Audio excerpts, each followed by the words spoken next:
Morning has come,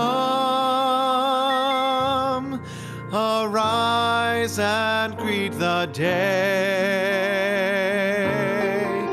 Dance with joy and sing a song of gladness. The light of hope here shines upon each face. May it bring faith to guide our journey.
Good morning.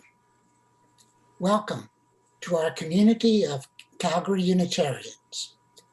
Whoever you are, whomever you love, wherever you are on your journey of faith or search for meaning, welcome.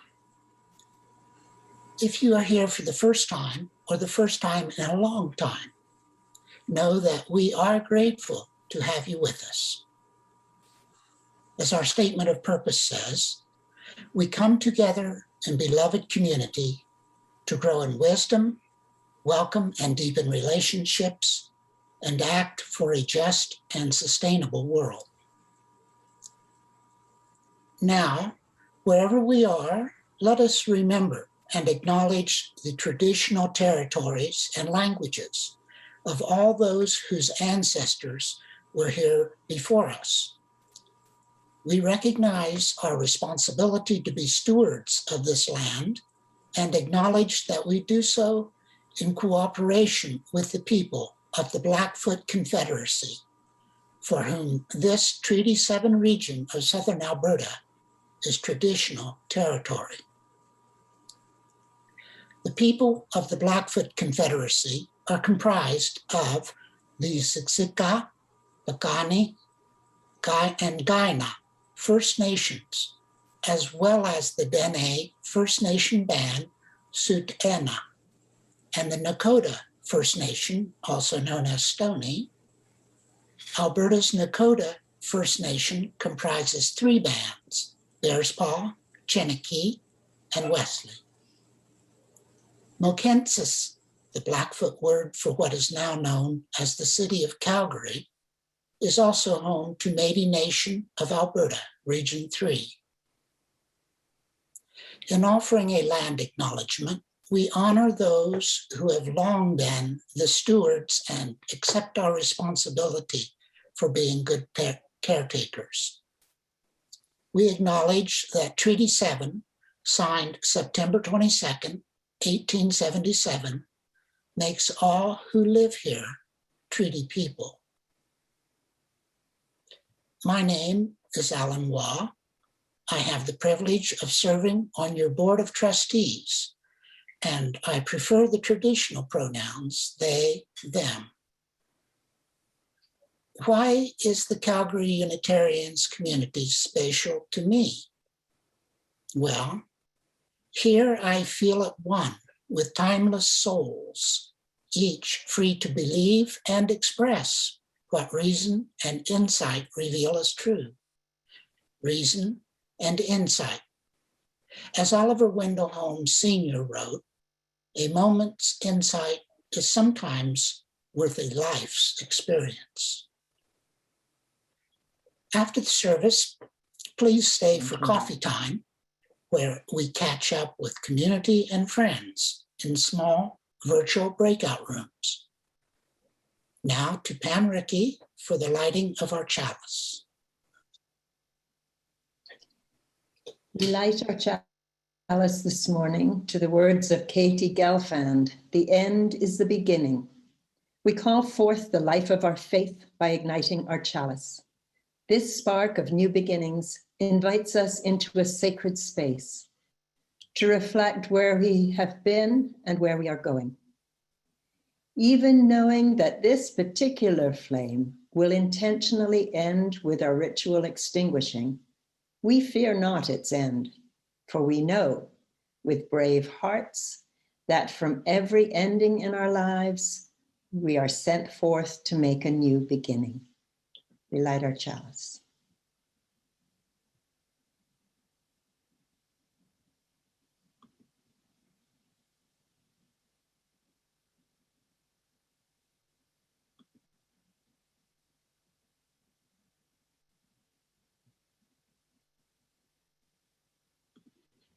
Welcome. Welcome to the home of Calgary Unitarians. We're glad to have you with us today. My name is Pam Rickey. Marcia Epstein and I will be your service leaders today. We would like to take a minute to recognize and thank our participants and backscreen supporters. Music director Jane Perry, not only for her music, but also for her guidance and assistance in creating the service and all the steps necessary to bringing it to fruition. Director of Religious Education, Sheila McMaster, who keeps our services fun and keeps us connected to what our children and youth are learning and doing.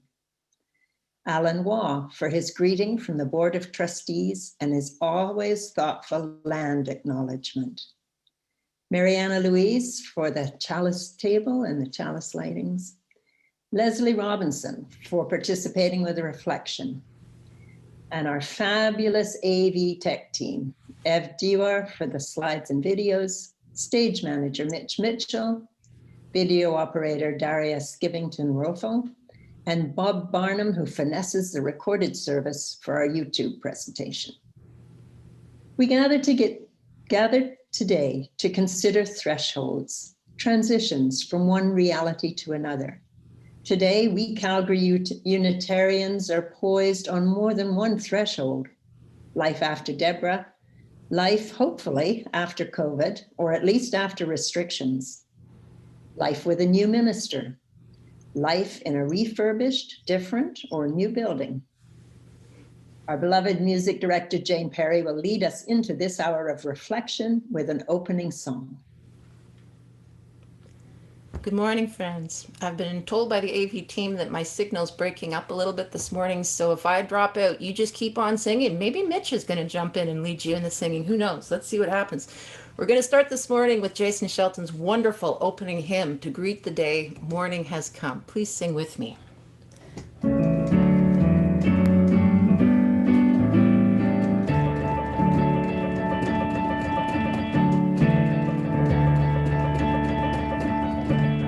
Morning has come, arise and greet the day. Dance with joy and sing a song of gladness. The light of hope here shines.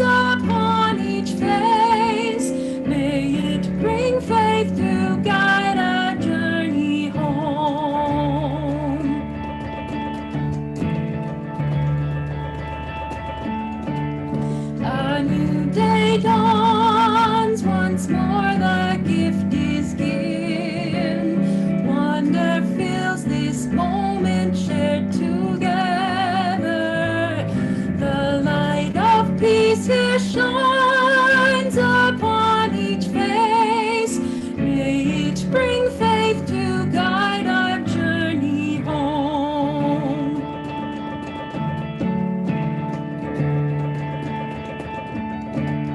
Open our eyes to see that life abounds. Open hearts to welcome it among us. The light of love here shines upon each face. May it bring faith to guide our journey home.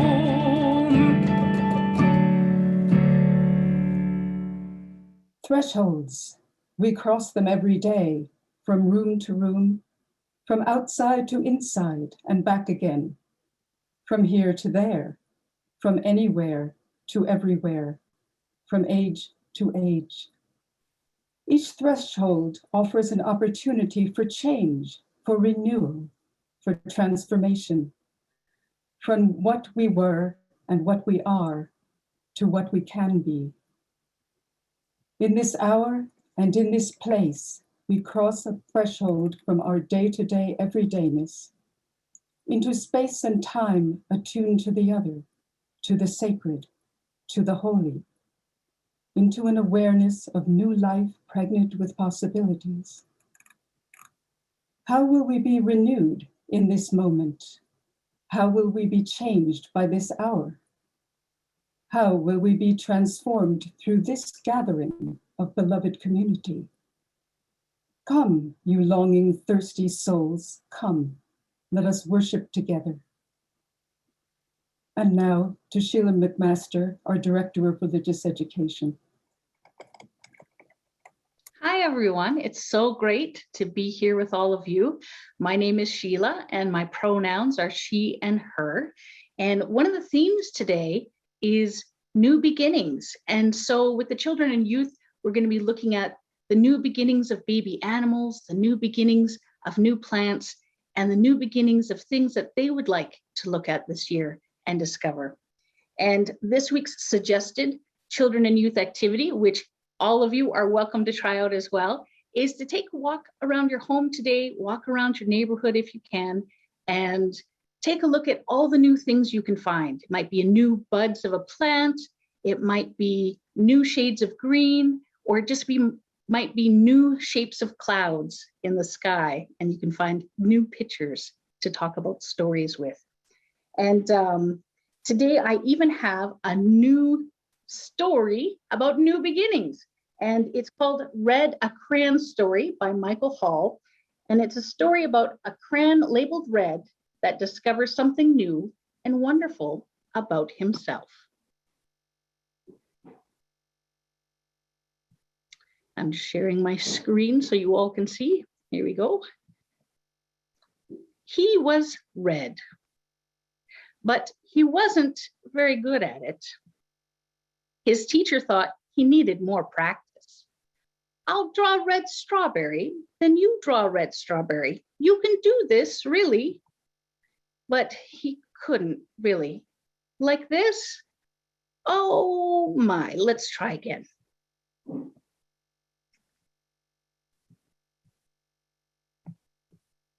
Oh, hold on. His mother thought he needed to mix with other colors. Why don't you two go out and draw a nice round orange? A really big one, a really orange one. But they made a big greenish mistake. Yuck. Oops. His grandparents thought he wasn't warm enough. Your class is making self-portraits for parents' night. Wear this warm red scarf. Nice, it's so you. But it wasn't. Oh, dear me. Everyone seemed to have something to say. Sometimes I wonder if he's really red at all. Don't be silly, it says red on his label. He came that way from the factory. Frankly, I don't think he's very bright. Well, I think he's lazy. Right, he has to press harder, really apply himself. Give him time, he'll catch on. Of course he will. But he didn't catch on. Green frog, brown cow, black sheep, red, All the art supplies wanted to help. The masking tape thought he was broken inside. This will hold you together. The scissors thought the label was too tight. One snip should do it. I thought he wasn't sharp enough. Stay still now. But even with all our help and all his hard work, he just couldn't get the hang of it. One day, he met a new friend. Will you make a blue ocean for my boat? I can't. I'm red. Will you try? So he did. Thank you, it's perfect. You're welcome. It was easy. And he didn't stop there. There was bluebells and blue jeans and blueberries and blue whale. I'm blue. And he was blue, and everyone was talking. My son is brilliant. Who could have known that he was blue? I always said he was blue. It was obvious. His blue ocean really lifted me. All of his work makes me happy. His blue strawberries are my favorite. He's so intense. I'm going to make a green lizard with him, a really big one. I hear he's working on a new project. He's really reaching for the sky. And he really was. It's a beautiful day. It's perfect. So for me, this is a story that shares how it can be easy to be mislabeled on the outside, and it's only when we're free to discover who we really are that we get to shine. One example is labeling is when we're born. The midwife or the doctor will say, it's a girl or it's a boy. And yet gender is not binary. It's actually a spectrum. And so when a baby's born, we don't know what gender they are until they're old enough to tell us. And one thing that we can all do to help support each other is, if we're comfortable, sharing our pronouns on our name tags and on our Zoom labels, and that can give others the courage to share who they really are. Whether you're a blue crayon with a red label or any of the many rainbow colors in our Unitarian crayon box, may we hold each other in community and draw beautiful pictures together.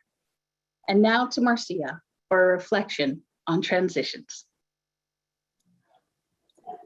As our community adapts to a state of transition, we echo the excitement and the uncertainty around us. As we start to imagine stepping beyond the limits of pandemic life, without it being entirely safe yet to do so, there's frustration in so many ways.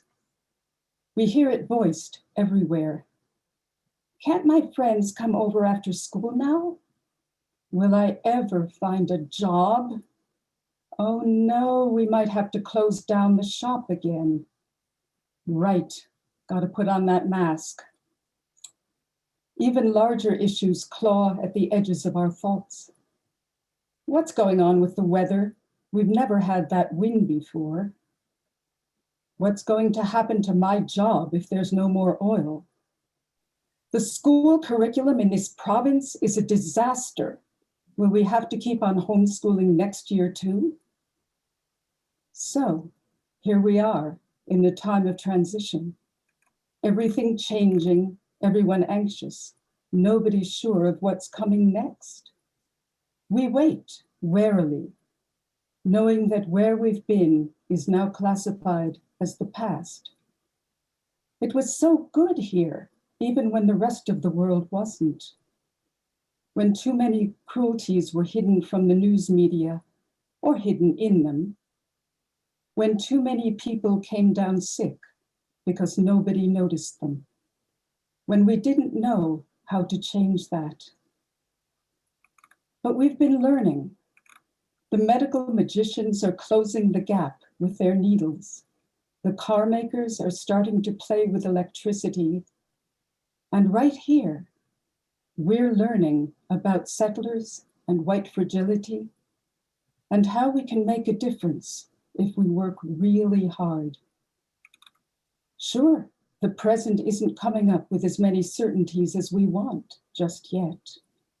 But look past the flurries and imagine what's warm. Let's take this time to stop hurrying toward all those goals. Maybe we can rest, walk with each other in the sunlight, try distanced picnics, and stop moving forward just for now. Maybe we can look around and notice so many bumblebees coming into Alberta for the first time. Heavy and furry and gentle like big dogs with little wings. They defy gravity, you know. They're supposed to be too heavy to fly, but they bumble around in the air and make drowsy sounds all summer. We can listen to them as we build up the strength to transition our community, our building, our economy, our provincial politics, our sweet right relations, and even our ways of thinking about what's possible. And now to Pam.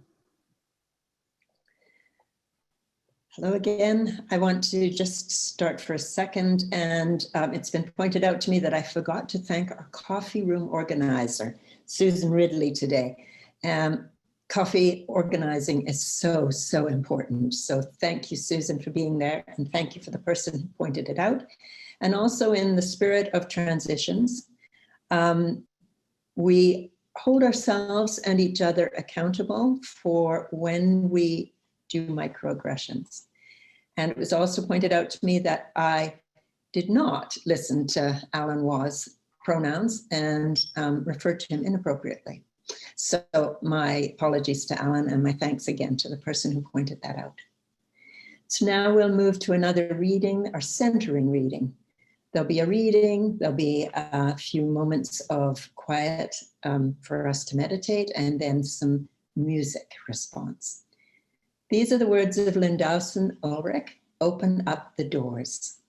Open up the doors, push on looming wooden arches, embroidered with ironwork. Brace shoulders against the weight of history unmoved.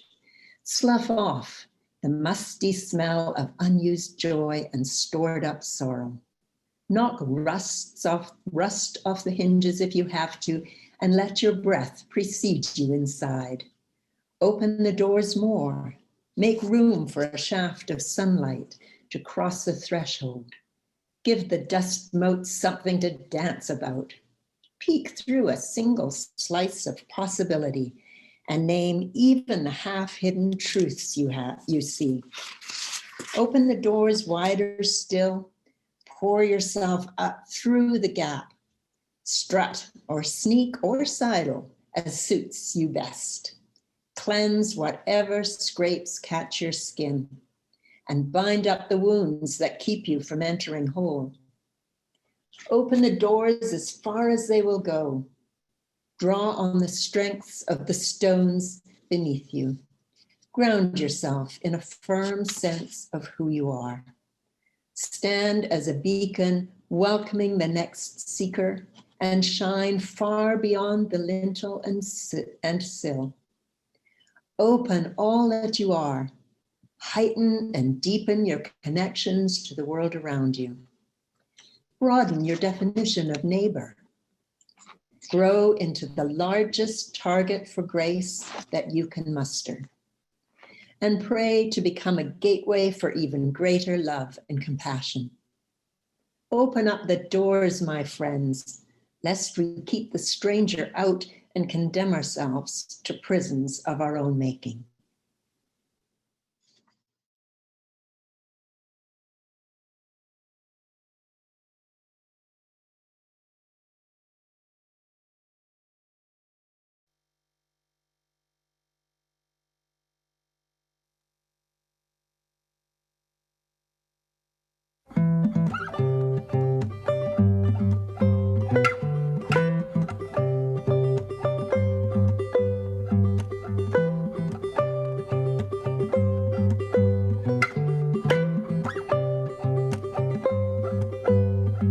Stand like an oak, an aspen, an alder. It's in you, don't falter. And if so, then I got you. Fake it, walk taller. Anything that makes you feel smaller. Leave them by the angels of the water. Push 'em up, push 'em up. Put away your cares. Fold them,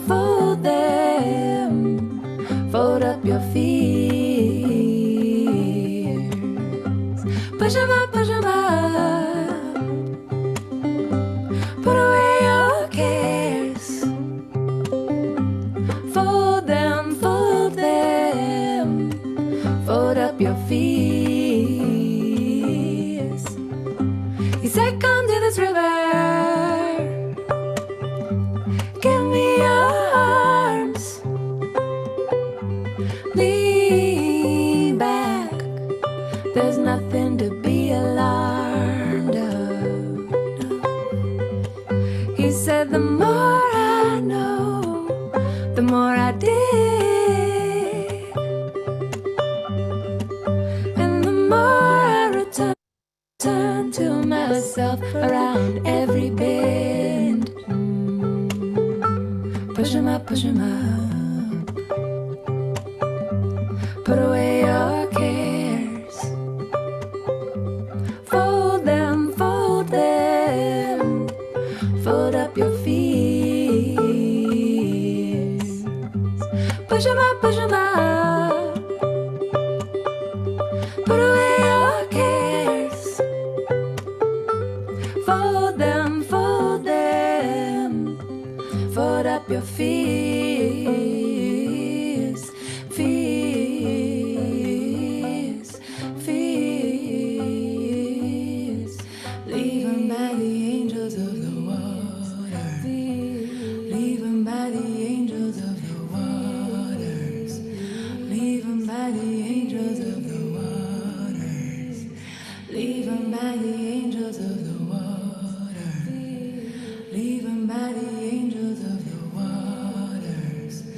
Leave 'em by the angels of the waters. Leave 'em by the angels of the waters. We light these candles to bring light to our cares and concerns, each flame a blessing, a comfort, or a signal to alert us all to what we experience at this time. As each candle is named and lit, please feel free to post your joys, sorrows, and concerns for the world in a Zoom chat. You'll find the button in the row at the bottom of your screen or at the top, depending on what device you're using. We share joys and good news for ourselves and others. I have two. A dear friend has been given a reprieve from a difficult medical diagnosis, and the first review of my book will be in print soon. It's really good. We share sorrows and concerns for ourselves and others, so that sharing them will bring a measure of comfort. Today, we include our creature cousins in this unsettled time of climate crisis.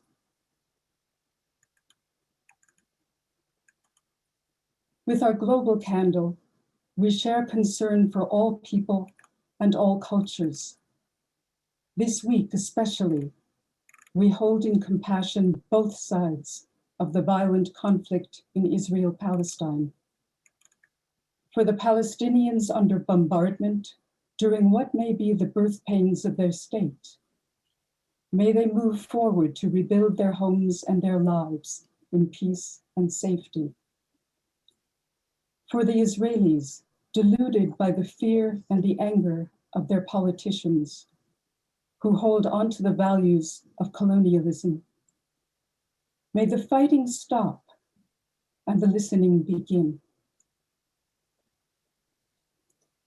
And there's a comment in the chat, thinking about our friend Rick facing a medical issue.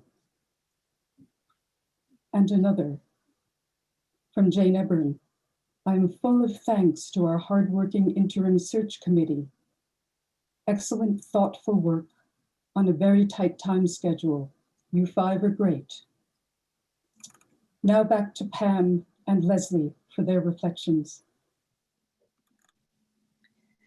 Thresholds. Thresholds come in many forms.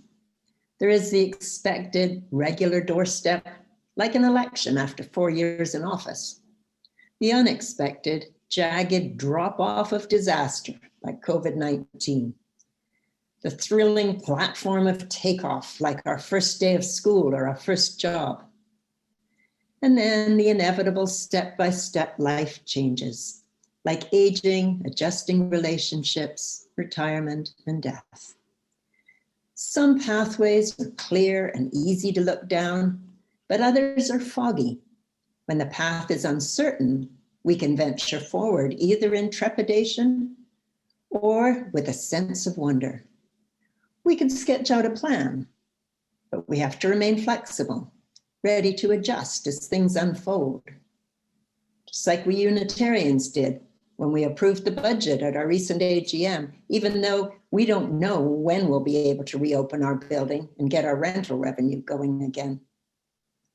And there are a multitude of ways to phrase thresholds, but basically they come down to three: resisting, accepting, and welcoming. The first of these, resisting, is illustrated in that old saying, when you find yourself in a canoe being swept down the river, don't hold on to the branches. The classic resistance, holding on to something old and getting stranded on the bank as our boat goes on without us.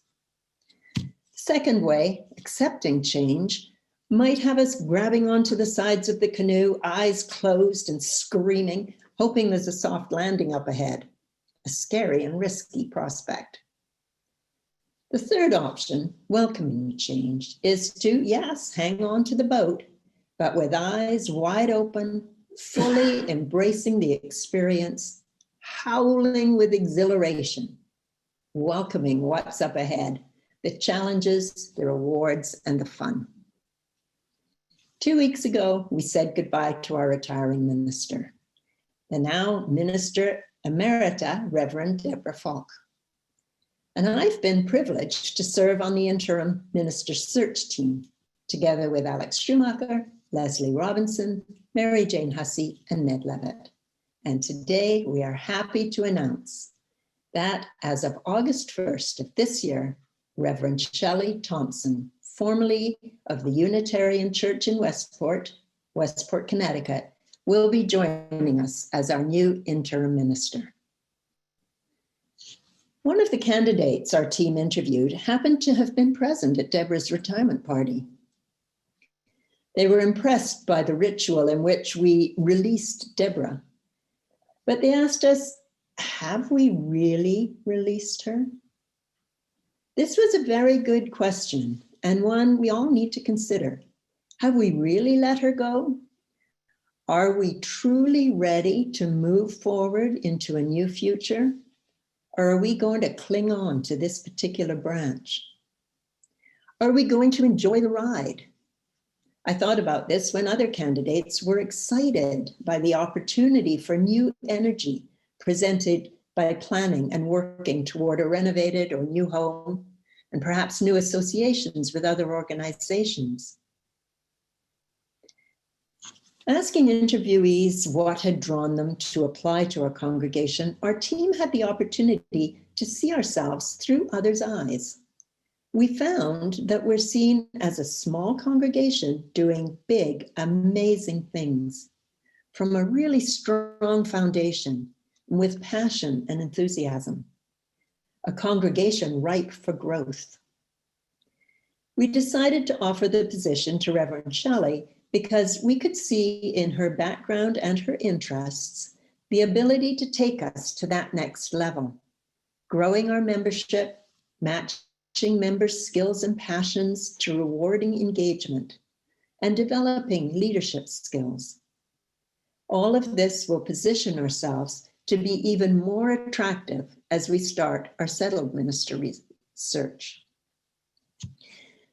So as we welcome our interim minister, our new pilot, let us embrace her wholeheartedly and be open to the suggestions and insights that might involve doing things a little differently. Reverend Shelley won't be able to help us grow and thrive if we stay obstinately stuck in the past.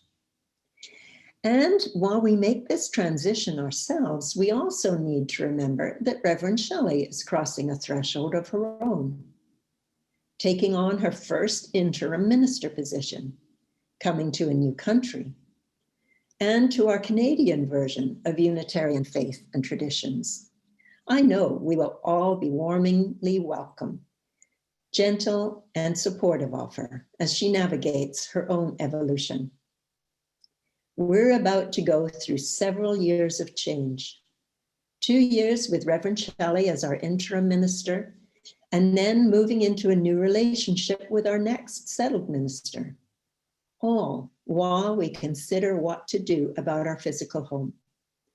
So let's right now set an intention to really honor our release of Minister Emerita Reverend Deborah, to let go of the branches and embrace the opportunities that this transition offers. As theologian and writer Alan Watts says, the only way to make sense out of change is to plunge into it, move with it, and join the dance. And I would add, remember to howl with exhilaration along the way. Now to Leslie. Thank you, Pam. It was great reliving all of that with you, and so beautifully said. 5 of us came together to search for the interim minister. We were all new to the interim search process. Initially, it felt daunting, overwhelming even. Additionally, we were literally all over the map, with one of us traveling internationally, one of us in and out of cell phone range, 2 of us working a lot, and 1 emerged to hold us together. And for me personally, at home, our little dog died. Bit by bit, as a team, we figured out the steps and we sent our package in, and we attracted 5 candidates, like 5 candidates. That said something about our reputation, about our desirability. We were all kind of scratching our heads. Intentionally, we set a goal, not knowing what else to do, on getting the best interim minister for us at this time, without really knowing what we really needed or even wanted.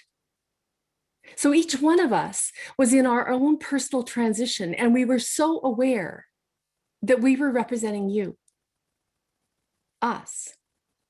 What?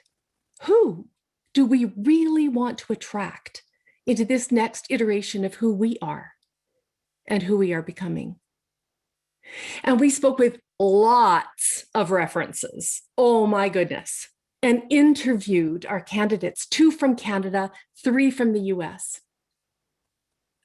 And 1 asked, as Pam had just said, if we had already released Deborah. It was a big little question. 1 withdrew after being interviewed by us, saying they would certainly be looking at us in future search process. These kinds of comments shifted my perception, and probably ours, of who at least I am, who we are as a congregation, and how others see us. So valuable. We knew we were doing something fine with social justice and the alliance and the interfaith work with the international acclaim and all of these fabulous things. But what we also learned was that by doing the tough work within the congregation and staff, putting procedures in place, co-creating this covenant of right relations, and that those too were very real accomplishments that were attractive to those outside of us. So as a team, we had a growing sense of connection, of collegiality. It was a great experience for us. We were also learning about playing the long game and seeing the interim position as being interim before the larger process of searching for our next settled minister. Our inboxes were smoking. Our Zoom links were clicking, and we were learning. It felt like we were building the airplane while we were learning to fly it. And we had awesome support from our board and the professional national transitions people. As a team, we came to realize we were reaching for and activating our very principles. We were conscious of being a living part of an international web, and that there was something at play that was much greater than just our team who were just trying to get her done. These times, right now, are our in-between times, our times. Personally, at home, my partner and I grieve our dog's passing, and we do it differently. One of us has carved out time to grieve and slowly recycles a dog leash or puts away a dog bed. The other is ready to put things away while silently notices that the dropped crumb is still under the dining table. Our times of transition, of adjusting from what was and wondering about what can be, these are our times, special times for reflection, for dreaming. I see this service being powerfully led by us, with us, for us, together in these powerful transition days. And personally, I feel I've been immersed in a fast track program at UU University. And at the heart of it was the intention that we set to do the right thing and to get the best fit for us now. And we already have so much to share with those feeling the call to search for settled minister. And we already have possible candidates. And as we continue to contemplate the building, pledges, membership, hybrid service, online, in-house, I am mindful that Deborah leaves a very strong legacy, and our future, starting with Shelley, looks very bright indeed. And so in closing, one more thing. In our interview with the Reverend Shelley Thompson of Westport, Connecticut, we each occasionally were surreptitiously drinking from our bottles and our coffee mugs. At the end of the interview, which really didn't feel like an interview, it was really rich. It was really big conversation. We were all connected in an amazing way, and we all knew something was happening. And then, one by one, in silence, we raised our mugs together. And that might be a lovely way to welcome her here in August. Thanks again to the 5 members of our interim search team for the fantastic work they've done. I don't know about all you out there, but I am completely excited, and I can't think of a better song to sing next than Come and Go With Me to That Land. Let's sing together.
as inspiring music. I would like to share UUA writer Kristen Collins' thoughts entitled, We Give. We give to remind ourselves how many gifts we have to offer. We give to remember that we are part of something bigger than ourselves. We give because we believe in music and sacred space. We give with the faith that together we have enough.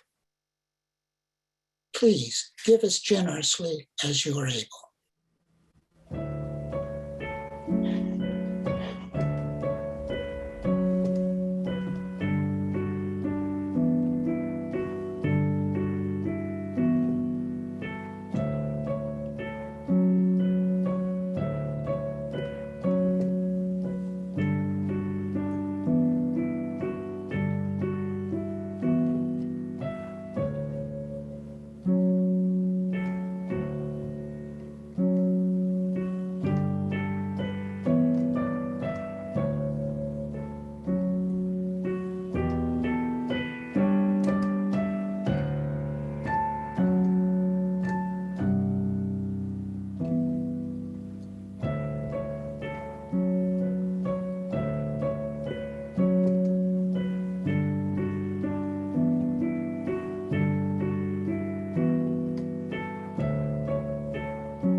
The purpose of this community is to help its people grow. If you are who you were, and if the person next to you is who they were, if none of us has changed since the day we came in here, we have failed. The purpose of this community, of any church, temple, zendo, mosque, is to help its people grow. We do this through encounters with the unknown, in ourselves, in one another, in the other, whoever that might be for us, however hard that might be, because these encounters have many gifts to offer. So may you go forth from here this morning, not who you were, but who you can be. So may we all. And now to Jane. And as we continue to grow together as a community, we do so with fire in our bellies. Let's sing together the fire of commitment. From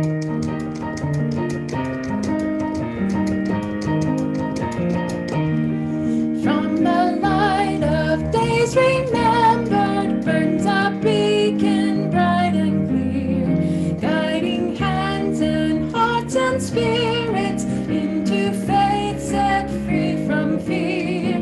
When the fire of commitment sets our mind and soul ablaze, when our hunger and our passion need to call us on our way, when we live with deep assurance of the flame that burns within, then our promise finds fulfillment and our future can begin.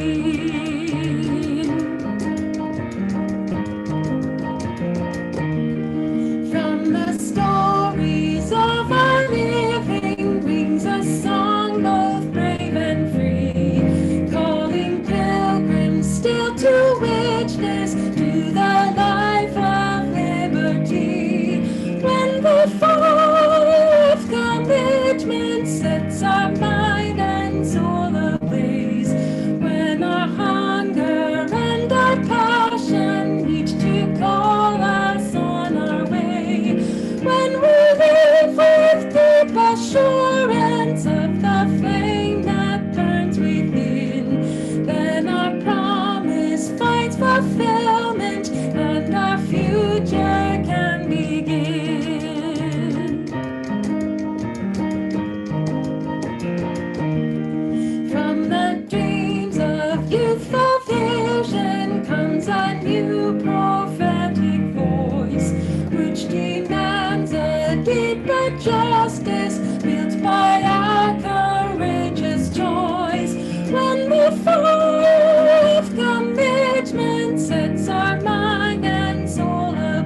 extinguish our chalice today to the words of Josh Prudence and Percival Roburn.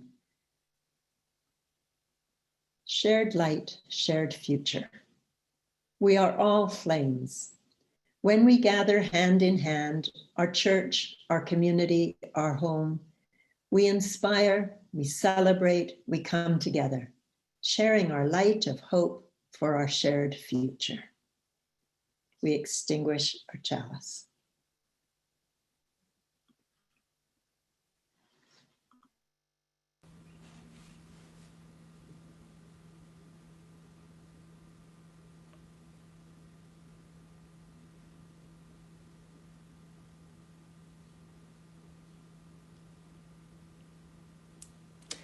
As we finish our time together this morning, friends, may I invite us all to our virtual coffee hour. We've got a lot to talk about this morning, and we do hope that all of you will join us in small groups of 4 and 5 folks when we get there. And thanks again to Susan Ridley for helping to get us organized. To get to coffee hour, all you have to do is click on the link that has just appeared in the chat area of your Zoom screen.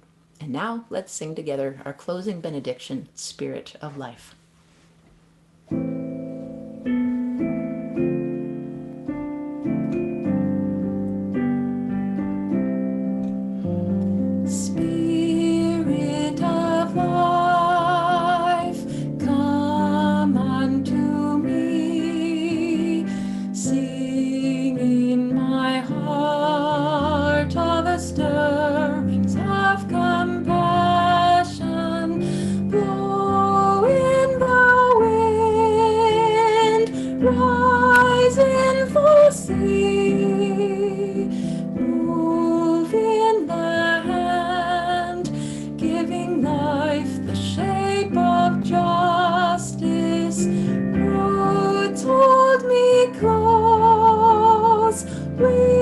Set me